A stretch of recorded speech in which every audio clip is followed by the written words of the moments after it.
अजित पवारांच्या बीड दौऱ्यासंदर्भात बीड दौऱ्यावर असलेल्या अजित पवारांनी केलेल्या एका वक्तव्यानं चांगली चर्चा सुरू झाली आहे। चुलत्याच्या कृपेनं माझं चांगलं चाललंय असं अजित पवार म्हणाले।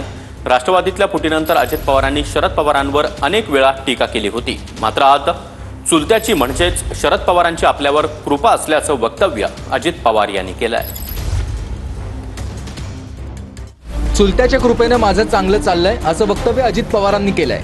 अजित पवारांच्या या वक्तव्यानं राजकीय वर्तुळात जोरदार चर्चा सुरू झाली आहे। धर्म धर्म सहयोगाने आई बापाच्या कृपेने चुलत्याच्या कृपेने बरंच चांगलं चाललंय आमचं। काही देऊ नका, फक्त प्रेम द्या, माझा नमस्कार घ्या, तुमचा नमस्कार करा। सत्य बोलले, त्यात काय त्यांनी उशिरा का होईना मात्र कबूल केलं, ही समाधानाची बाब आहे। उपमुख्यमंत्री अजित पवार आज बीडच्या दौऱ्यावर होते आणि यावेळी कार्यकर्त्यांनी त्यांचं जोरदार फटाके फोडत स्वागत केलंय। अजित पवारांना शाल आणि टोपीही घालण्यात आली। काही कार्यकर्त्यांनी तर दादांना हार घालण्यासाठी जेसीबी आणला होता। यावरूनच अजितदादांनी कार्यकर्त्यांना सल्ला दिलाय, मला हार शाल टोपी काहीही नको, माझं आई वडील आणि चुलत्याच्या कृपेनं बरं चाललंय असं अजितदादा म्हणाले।